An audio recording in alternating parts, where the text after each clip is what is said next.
What's up, everybody? John Forster here, breakdown at the barn. And this year, I am thankful for number 15 Rutgers going up against number 14 UNC at the Prudential Center. It doesn't get much closer than this, guys. These matches are tight. I'm going to run through them with you.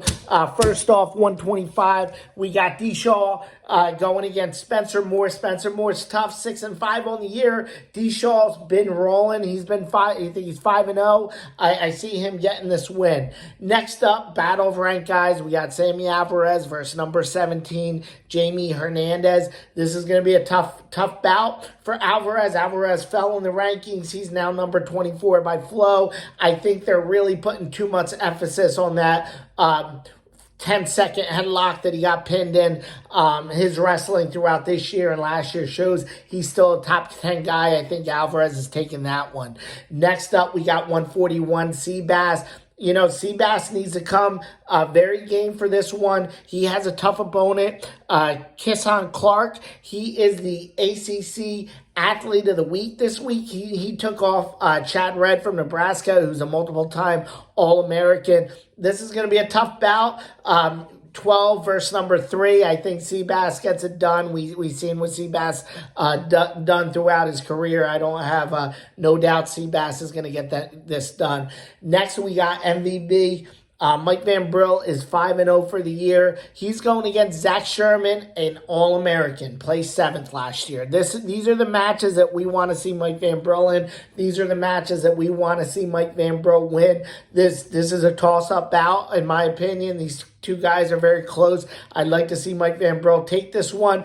You know, Sherman's going to be the favorite, just coming back in that All-American. So let's say we got 3 matches won by Rutgers, 1 match by NC State after 4, or UNC after 4. Next, we're going to go 157. This is where UNC's hammer, Austin O'Connor, comes into play. National champ last year. He did lose to Peyton Robb of Nebraska a week ago. But this is a tough bout for Rob Kinneard. Interested to see how he does here. This is going to be a tight match. You're going to see as I get down here, all these matches are very tight. We might be looking at a 5-5 split. We need Kinneard to keep this close, keep it within the major. I'd love to see Kinneard show something here, go within 3 or 4 points of the national champ. We're gonna learn a lot in this match. We're gonna see what happens. Obviously, they're the favorite there. Next up, 165, we got Andrew Clark versus Sonny Santiago. This is a freshman versus freshman, New Jersey state champ versus California state champ. Andrew Clark, it's his birthday week. Happy birthday, Mr. Clark. Would be a nice win for him. Very tough match, very winnable match for Andrew Clark. Sonny Santiago's 5-3 on the year. Andrew Clark had a good day at the Shorty Classic, went 5-1. Only loss was to the champion, so he picked up some wins there. Hopefully that gets him this confidence, pushes him over the edge. I think Sonny would be the favored opponent there. So after 6, we got Rutgers 3 wins, UNC 3 wins. Going up 174. We think we're going to go with Connor O'Neill here. Jackson Turley has been injured, so I think Connor O'Neill is going to get the nod. He's going to go against Clay Lovett, number 16th in the country. This is a good match to learn a little bit about Connor O'Neill. Again, similar to the last match, has to keep it close. I think bonus points could come in here. We're going to see. 174, Clay's going to be the favorite. He's ranked 16th. We're going to learn a lot about Connor O'Neill here. So after 7, we got 4 matches to UNC, 3 matches to Rutgers. And this is what I love about this Rutgers team coming down the stretch. We have 3 hammers coming up. First off, Paz goes against Gavin Kahn. Gavin is fringe top 25 guy, very tough opponent. We saw what Paz done throughout his career. I think Paz takes this one. Next up, Max Shaw is also one of those, top 25 guys.